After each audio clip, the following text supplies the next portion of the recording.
ফেসবুকে কোন ধরনের কাজ করলে ফেসবুক পেজের রিচ কমে যেতে পারে, রিকমেন্ডেশন বন্ধ হতে পারে, এমনকি মনিটাইজেশন লিমিটেড অথবা সাসপেন্ড হতে পারে। আজকের এই ভিডিওতে থাকছে বিস্তারিত। চলুন শুরু করা যাক। প্রথমত, লো কোয়ালিটি কন্টেন্ট। এটার মানে হচ্ছে নিম্নমানের কন্টেন্ট।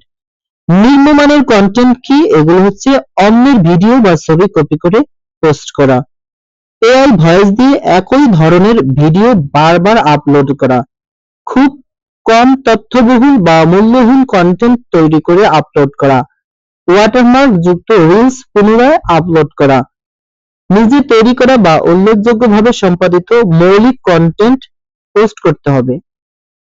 2 নম্বর হচ্ছে ক্লিকবিট বা ওয়াচবিট।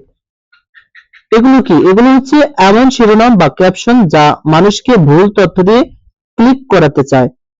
উদাহরণ, শেষ পর্যন্ত না দেখলে বিশ্বাসই করবেন না, এই ভিডিও দেখলে আপনি কেঁদে ফেলবেন, এখনই দেখুন না হলে মিস করবেন। সমাধান হচ্ছে ভিডিওর বিষয়বস্তুর সাথে মিল রেখে সৎ ও বাস্তবসম্মত শিরোনাম ব্যবহার করতে হবে। গিভ অ্যাওয়েজ।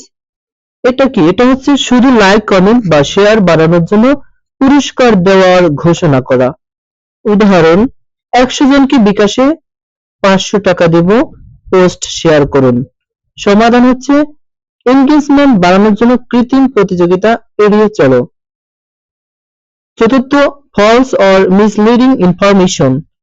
ভুল বা বিভ্রান্তিকর তথ্য প্রচার করা।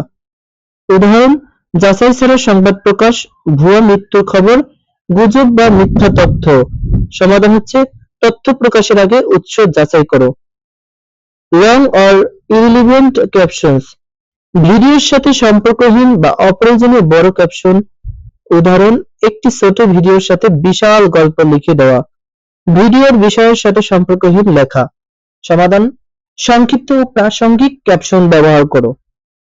মোর দেন 5 হ্যাশট্যাগস। ক্যাপশনে 5টির বেশি হ্যাশট্যাগ ব্যবহার করলে স্প্যাম হিসেবে ধরা হতে পারে। এজন্য 5টি বা 5টির নিচে হ্যাশট্যাগ ব্যবহার করতে হবে ভিডিওতে। ফেক এনগেজমেন্ট কি? ফেসবুক বলছে কৃত্রিমভাবে ভিউ, লাইক, কমেন্ট বা শেয়ার বাড়ানোর চেষ্টা করা ফেক এনগেজমেন্ট। এর মধ্যে পড়ে নিজের অন্য আইডি দিয়ে বারবার লাইক শেয়ার করা, বিভিন্ন গ্রুপে একই পোস্ট অতিরিক্ত শেয়ার করা, ভিউ কেনা, লাইক ফলোয়ার কেনা, লাইক দিলে লাইক ব্যাক, এই ধরনের কার্যক্রম। এতদিন যারা এই কার্যক্রমের সাথে যুক্ত ছিলেন, এখন থেকে তাদের করণীয় কি? আপনারা এখন থেকে যেটা করবেন সেটা হচ্ছে শুধুমাত্র নিজস্ব ও মৌলিক কন্টেন্ট আপলোড করা, একই পোস্ট অনেক গ্রুপে একসাথে শেয়ার করা কমাও, 5টির বেশি হ্যাশট্যাগ ব্যবহার করো না, বিভ্রান্তিকর থাম্বনেইল ও শিরোনাম এড়াও, অন্যের ভিডিও পুনরায় আপলোড করলে মুছে ফেলো, নিয়মিত নতুন ও মানসম্মত কন্টেন্ট প্রকাশ করো। প্রিয় দর্শক শ্রোতা, আজকের ভিডিওতে এতটুকুই তথ্য উপাত্ত নিয়ে হাজির হয়েছিলাম আমি এআই আমিনুল ইসলাম। ভালো থাকবেন, সুস্থ থাকবেন সেই প্রত্যাশা রেখে এখানে শেষ করছি আজকের ভিডিও। আল্লাহ হাফেজ।